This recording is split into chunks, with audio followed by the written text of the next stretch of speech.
6 games, 0 wins. The New York Jets are spiraling, and head coach Aaron Glenn faces mounting scrutiny. Today, we put Glenn's early tenure on trial, balancing calls for patience against the fan base's growing frustration. Locked On Jets starts now.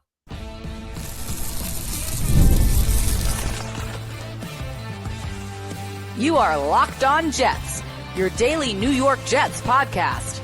Part of the Locked On Podcast Network, your team every day.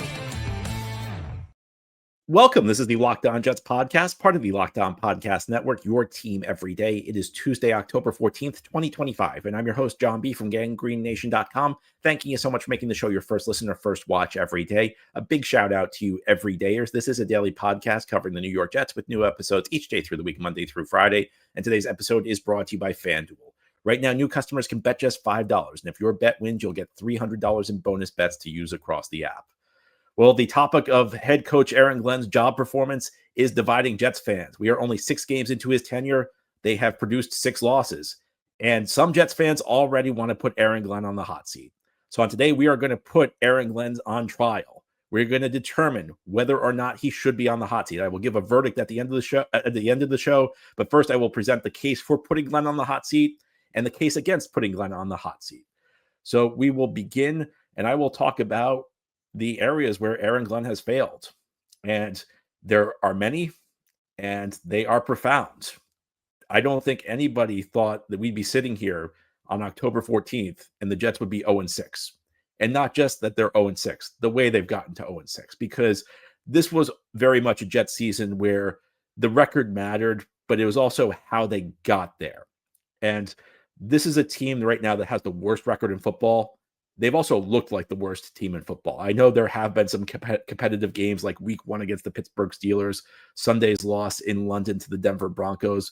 But the phrase I've used frequently on this show over the first 6 weeks is a lack of cohesion. This does not look like a football team where the parts are working well together. We've seen it through the course of the season on the defensive side of the ball. And Sunday's performance was much better. Sunday was a winning defensive performance, but it may have been the first winning defensive performance the Jets have had all season long. And while we can hope that that's a sign that maybe things are starting to turn around, it's only one game, and we can't say that yet. The Jets have been a sloppy team. They are a team that frequently misses tackles. They are a team that frequently commits penalties, and they are a team that frequently busts coverage. Players don't communicate. These are basic things. These are football 101 things. I was at the game Sunday. One of the things I remarked in my game recap podcast was at the game, you can see the Jets struggle to do basic things like just substitute guys in and out. There's mass confusion when the Jets put a new guy on the field and someone has to come off. In fact, Denver's first field goal attempt on Sunday, the Jets only had 10 players on the field. I was in the stands and I was like, wait, I thought the Jets messed up the substitution. And I had to wait for the NFL to post the film yesterday, and then I confirmed the Jets only had 10 players on the field for that field goal attempt. I want to talk about a microcosm of the Jets season. That's it. Another thing that I look at with the coaching staff is, are players performing at or near their normal career levels? Or have players regressed? And I think across the board, you are seeing players who are really not performing anywhere near their peak. And we can go through the list. You can talk about star players like Sauce Gardner. You can also talk about guys who are more just like decent players, like Jamie Sherwood, who I know last year was his first year as a starter, but Sherwood through his first 4 seasons showed a consistent upward trajectory under the previous coaching staff. And he's taken a big step back this year. I thought he actually played pretty well on Sunday. He got beat in coverage on a big play in the fourth quarter, which actually wasn't really his fault.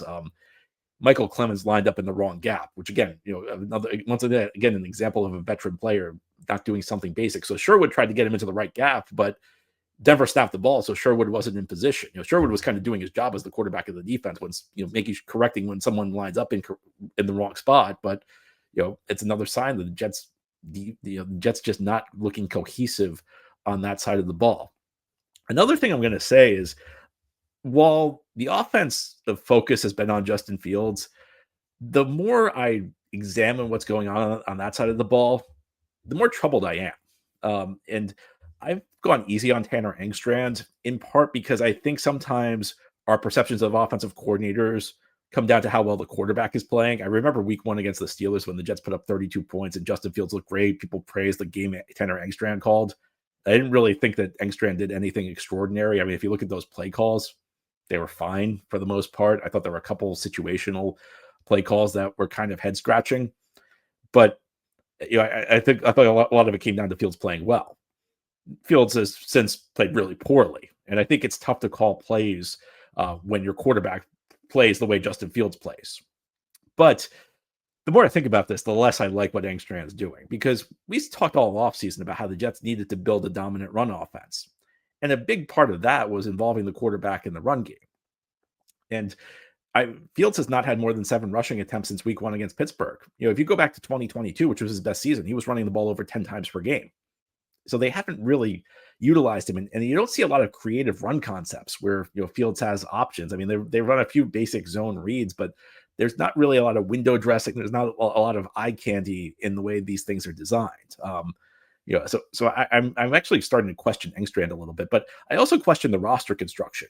You may say, well, the roster construction is on the front office. Well, it's clear that in this Jets team, the coaching staff has a lot to say over roster construction. You have to remember the Jets hired Aaron Glenn before they hired Darren Mucci, and all indications are Mucci got the job because he was Glenn's guy. So I think this is a team that's very much built in Aaron Glenn's image, and Aaron Glenn wants his team to be built a certain way. The receiver room right now is just a joke, and I've been saying this for months. It's ridiculous that an NFL team has a wide receiver group that looks like this. It's not just that they're not good; it's that there's no upside. Allen Lazard, Tyler Johnson, Josh Reynolds. There is no way that an NFL team should be rostering all 3 of these guys. I've seen a lot of bad Jets receiver rooms in my day, but I at least always understood what they were trying to do. 2020, when they brought in Brashad Perryman, it was a dreadful receiver room. Perryman was not a starting caliber receiver, but he had a first-round pedigree, and he was coming off a really hot finish to the previous season, so there was hope that maybe he was on the upswing. It was a bad bet, but at least understood why they did it. When they drafted Stephen Hill back in 2012, didn't love that, but I understand why they did it, because the size-speed combo, it made sense. How do you have like 3 guys with no upside like this? And I'm not going to, we can say, well, the receiver room, at least they have Garrett Wilson. Well, this regime inherited Garrett Wilson. It didn't make, they didn't produce Garrett Wilson. Joe Douglas and Robert Saleh produced Garrett Wilson. But this cuts deeper, because when I look at a coaching staff, I want to see that a team is built in a smart way. And you think about having Justin Fields at quarterback. Now, we've talked a lot about how the Jets need to build a dominant run game, but Jets are not running the wishbone. The Jets are not running the triple option. When we said the Jets are going to be a run-heavy team, that meant they throw the ball that meant they run the ball like 55, maybe 60% of the time. You still got to be able to throw the ball in the NFL. And you should think about what sort of receivers Justin Fields needs. Now, over the course of the offseason, during the offseason program, the phrase no block, no rock was used around the Jets facility, which meant that wide receivers need to block. And the Jets brought in, Jets have a lot of bigger veteran receivers that kept Allen Lazard. They brought in Josh Reynolds. But why would you make blocking the priority? When does a wide receiver block make a difference? I mean, maybe like once every couple of weeks, you can break a big perimeter run, but wide receiver blocking is meaningless for the most part. It doesn't really add anything. And this is what the Jets prioritized, at least as far as I can tell, because I can't tell any other skills these guys have. You think about what Justin Fields needed, and it's clear when you watch the film on Sunday, the issues with Justin Fields that get exposed.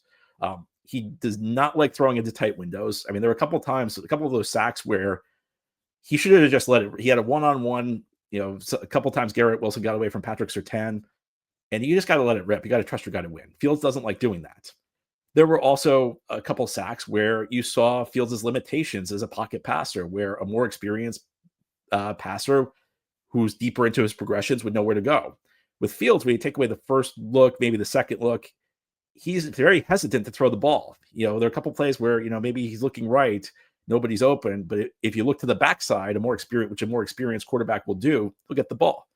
Well, when you're trying to build a team, you have to think about what resources you have and what skills you need. Jets did not have a lot of resources because of everything they did the 2 previous years with Rodgers. They borrowed a lot of cap space from 2025 to try and build those teams up. So the Jets were going to have to deal with limited players with limited skill sets. You can always it's very cheap to get a player with one skill. And the skill the Jets should have looked for were guys who could create immediate separation, because that's what Fields needs. Fields doesn't see the field that great. Fields does not like throwing into tight windows. So get guys who are quick separators, who don't force you to get to your second, third read. And Fields can get the ball out to them quickly. You can pair that with a good running attack. Maybe the offense could have worked. So it goes beyond just the caliber of players the Jets have, because you can get guys who aren't great players who at least fit what Fields needs better. And I think that's a big strike against the coaching staff. I think it's a big strike against this regime. So it goes beyond the losing. It goes into, how this team has been built. There's a lot to not like. But had you on the Locked On Jets podcast, I'm going to offer the counterpoint, because I think there's an argument to be made that 6 weeks is just not sufficient. And this is not just a cliche. We can actually dive deep and take a look at how significant the first 6 weeks are in a coaching tenure. And Justin, Aaron Glenn fans may like what they have to hear. That's as we continue here on this Tuesday edition of Locked On Jets. Today's episode of Locked On Jets is brought to you by Bilt. Nobody likes paying rent, but if you must, you might as well get something for it. And that's where Bilt comes in. Bilt is changing the game by turning your rent payment into real rewards you can actually use. When you pay rent through Bilt, you earn flexible points that can be redeemed towards hundreds of hotels and airlines, a future rent payment, your next Lyft ride, and more. But Bilt is not just about rent. It's about rewarding you around your entire neighborhood. With Bilt, your rent finally works for you. You're earning points every month on something you already have to pay. Whether you're grabbing food at your favorite local restaurant or heading to the gym, you're still earning rewards. And Bilt has made everyday life feel more rewarding, from your neighborhood to your travel plans. So turn your rent into rewards and start earning points around your neighborhood by going to joinbilt.com/LockedOnNFL. That's joinbilt.com/LockedOnNFL. Make sure you use that link so they know we sent you. Today's episode of Locked On Jets is brought to you by Rugiet. Guys, you've probably heard of Viagra or Cialis. Maybe you've even tried them, but if you're looking for something beyond the usual pill, it's time to meet Rugiet Go Long. It's not just another ED pill. It's a total game changer for confidence. Go Long combines 2 doctor-trusted medications into one dual-action formula, so you can get hard and go the distance. The effects can last up to 36 hours. That's confidence all day, all night, and even into the next day. The process is simple. Connect with a board-certified doctor 100% online, and if prescribed, your prescription ships discreetly to your door. Ready to level up your confidence in the bedroom? Head to rugiet.com and use promo code LOCKEDONNFL for 15% off your first order. That's rugiet.com, promo code LOCKEDONNFL. Make sure to use our code so they know we sent you. Thank you so much for making Locked On Jets your first listener, first watch every day. And a big shout out to you everydayers. If you're new to the show, this is a daily podcast covering the New York Jets with new episodes each day through the week, Monday through Friday. On today's show, we are putting Jets head coach Aaron Glenn on trial. And it's not great that we're doing this 6 weeks into his tenure, but the first 6 weeks have not gone well. And lots of Jets fans want him on the hot seat already. It's difficult to argue with these fans, but I'm going to present the alternative case in this segment, why Aaron Glenn should not be on the hot seat. And there are a couple of things I'm going to get into, but one is something that I think has kind of flown under the radar. We have seen a huge youth movement with the New York Jets this season. And this is a stark contrast to the last 2 years when Aaron Rodgers was here and the Jets brought in a lot of veteran players. The Jets really were not playing many young players in 2023 and 2024. The key phrase in those 2 seasons was all in. People tell that was what people always said about the New York Jets. The Jets are now more about building for the future. And in Sunday's game against the Denver Broncos, there were 10 players, either rookies or second-year players, who got at least 25% of the snaps. So you have 10 young players, 10 guys who are either in their first or second years in the NFL playing significant time for the Jets. And of those 10, 7 of them got at least 60% of the snaps. So that means, 10 guys who are seeing real snaps, 7 of them are getting starting level snaps.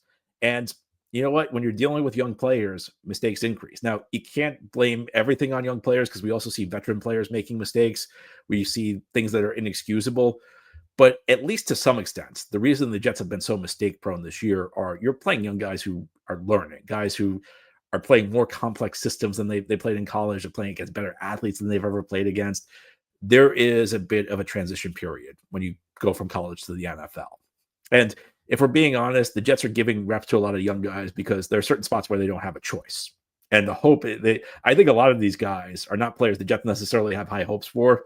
It's just they have to play somebody there. And maybe the Jets think, we don't really believe in this guy, but it's possible this guy proves us wrong and grows with more game reps.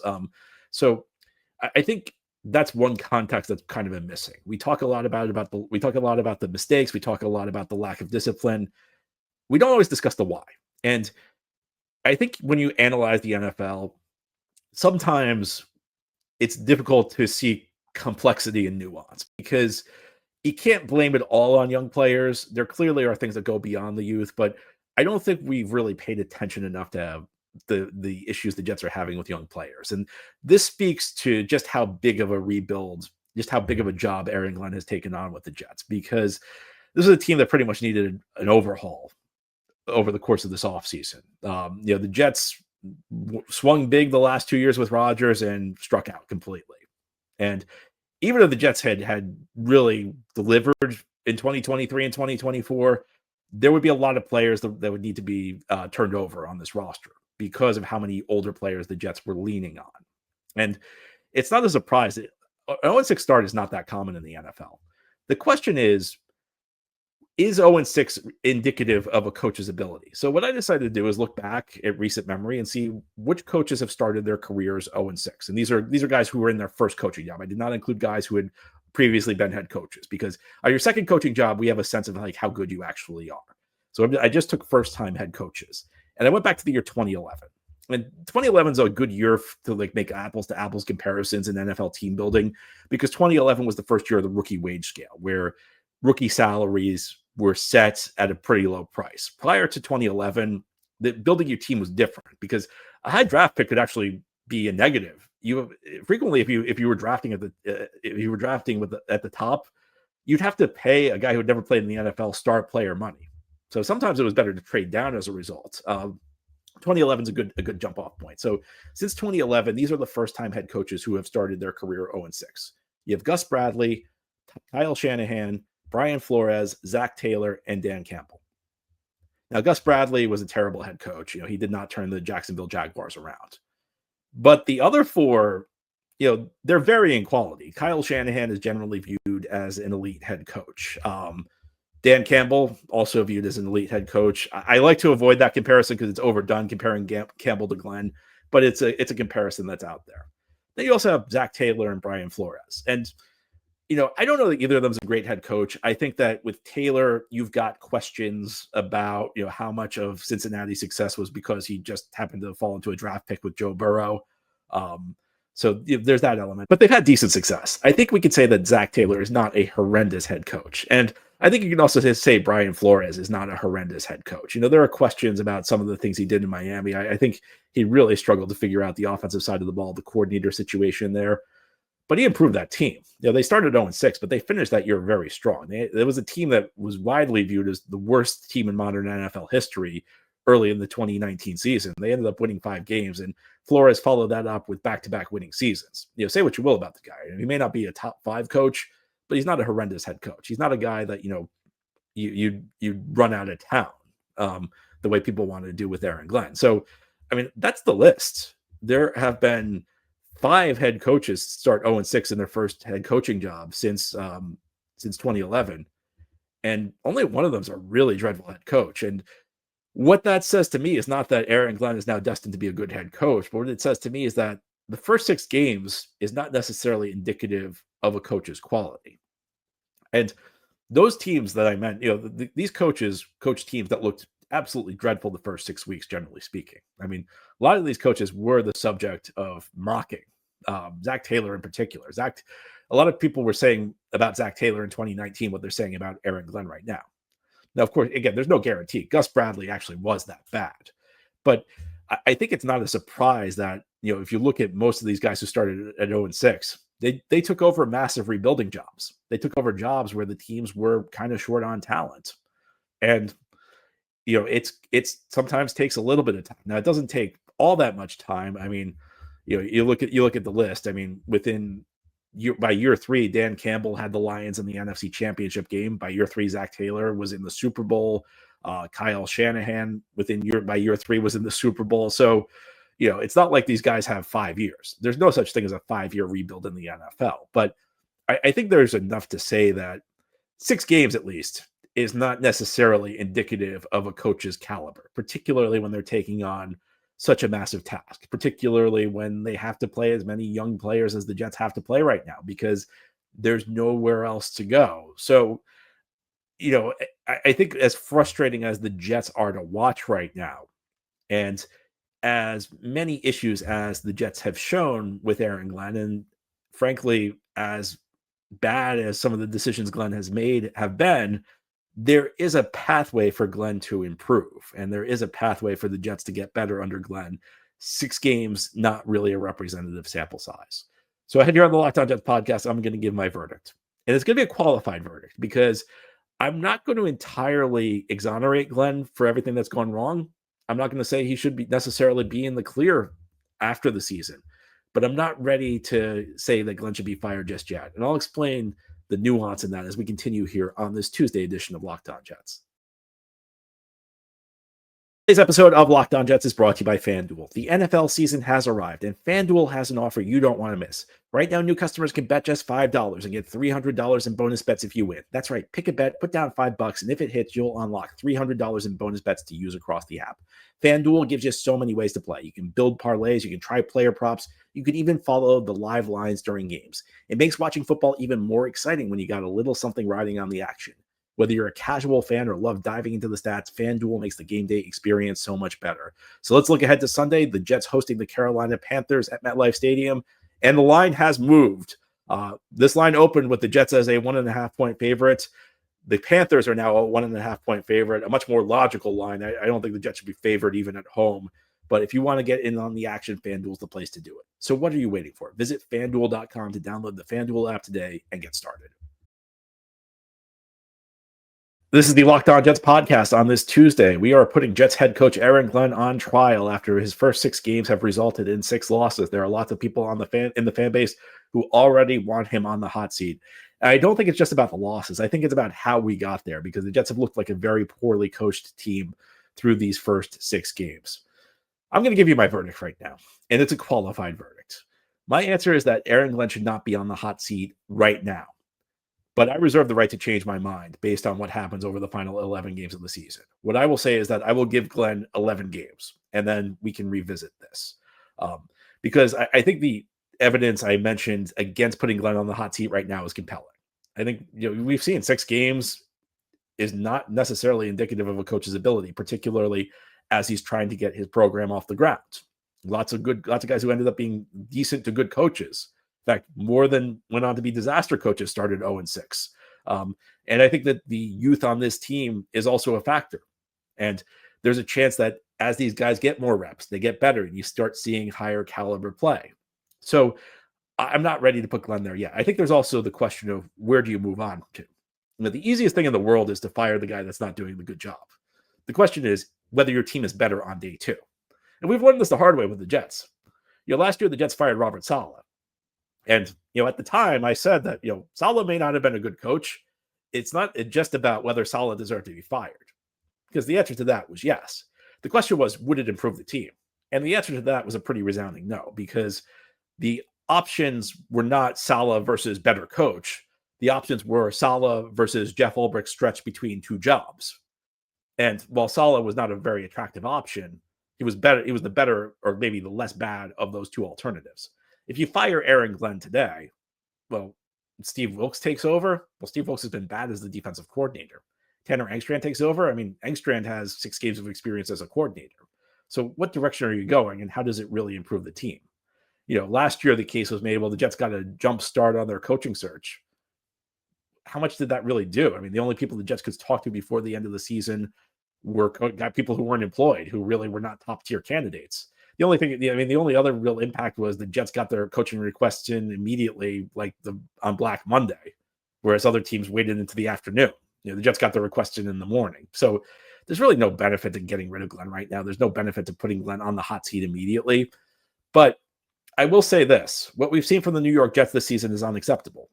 And there have been too many cases where we've seen just a lack of professionalism from this coaching staff, and that's been true in a lot of areas. It's true in the way the defenses have been designed. I mean, the blitzes have been so easy to decipher.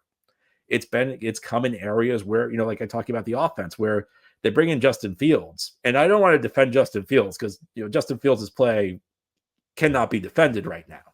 What I will say is that you brought in a quarterback with a certain skill set, and you did not really design an offense to maximize that skill set. And I'm not saying Justin Fields would be great right now, but I think the results might be better if they had designed an offense and brought in personnel, particularly at the wide receiver position, that was more attuned to what Justin Fields did well. And you look at the way Glenn is managing these games, and Sunday's game against the Denver is a good example of a head coach who looks like he's in completely over his head. That sequence before halftime was incomprehensible when the Jets take a huge risk running a fake punt. And hey, you know what? Sometimes you got to take a risk to win a game, but they don't make any effort to score after they take this huge risk. So essentially, they turn that fake punt into a play that only had downside. If you get stopped, you give Denver a short field and a chance to get a huge score before halftime. If you succeed, well, you don't put any points on the board. So essentially, take a huge risk with only downside. Just really tough to figure out. Glenn's timeout management, wasting timeouts before fourth downs where the Jets are punting, baffling stuff. Substitutions, I mentioned it earlier. I've been mentioning it the last couple of days. Only 10 guys on the field for a field goal. I'm not saying that impacted the field goal, but I am saying that's kind of a microcosm of some of the issues the Jets are showing this year. Jets just have far too frequently have not looked like a professional football team. And while they are playing a lot of young guys, while it is the source of some of their struggles, it's not the source of all of their struggles. So what I want to see is improvement. I want to see this team develop young guys. I want to see these young guys start to look better. I want to see the mistakes cut down. Sunday's game did have a couple positives, particularly on the defensive side of the ball. The Jets played more discipline, less dumb penalties, less missed tackles, a few breakdowns, but the breakdowns started, the number of breakdowns went down. The question is whether they can sustain that or whether that was a one-game mirage, because we've seen one-game mirages with this team so far this year. Week one, the offense put up 34 against the Steelers, really hasn't looked that good since. So the question is whether the defense can sustain that. I think Glenn also needs to have a plan going forward. I think he also needs to think through how he wants to build his team. Part of being a good head coach means that you after year one, you evaluate things that did not work out well. One of the names that always comes up around Glenn, and we talked about it, when we discussed 6 coaches who started 0-6, Dan Campbell. Everybody forgets this. Ben Johnson was not Dan Campbell's first offensive coordinator in Detroit. Anthony Lynn was, former head coach. And at the time Campbell hired Lynn, it was a hire that made sense. Campbell's a first-time head coach. Lynn had head coaching experience, a guy who could be a sounding board, a guy who could be a bit of a mentor. And Campbell saw after that first year that it just was not a good fit, that was not the right guy to run his offense. So he fired Lynn, and he promoted Ben Johnson to the offensive coordinator. On the defensive side of the ball, we'll see how the rest of the season goes, but Steve Wilkes has looked like a guy who's been in over his head. Will Glenn have the same mindset as Dan Campbell did? Will Glenn, make a change after the season if this continues to not work? Because I think that in many ways, like Glenn and Wilkes are too similar. They're both guys who come from like old school mentality. And there have been too many points this year where the defense has just not been designed in a modern way. And I think an old school coach like Glenn brings certain things to the table. And I think in some ways, old school is not bad. I think there are certain old school approaches that are better for a team. I think, newer is not always better. But I think you want to balance that, and maybe bringing in somebody with more modern sensibilities as the coordinator could be the right mix for Glenn on that side of the ball. So I think that we need to see growth from Glenn going forward. We always talk about, what trajectory is a player on? Is he improving over the course of the season? Coaches can also improve, but we definitely need to see improvement from Glenn, because while I'm not ready to write him off after 6 games, I've seen a lot of disturbing things. And we're past the point where we can just excuse some of the stuff we're seeing. There have been too many instances where this coaching staff has looked like it's in over its head. And that's becoming less and less acceptable the deeper we get into this season. So I will have my eye on Glenn, and I'll keep my eye out on these things, and we'll reassess as we get closer to the end of the season. But that's all for today's episode. This has been the Locked On Jets podcast, part of the Locked On Podcast Network. Your team every day is our motto. As always, if you enjoy the show, hit the subscribe button where you're watching or listening so that you'll never miss an episode. If you enjoy the show and are listening on a podcast source, give it a 5-star review. And if you're watching on YouTube and enjoy the show, please give this episode a big thumbs up. It helps us out and helps other Jets fans find the show. Enjoy your Tuesday, everybody. We'll be back tomorrow to talk more Jets. Send in your mailbag questions. We'll do our weekly mailbag.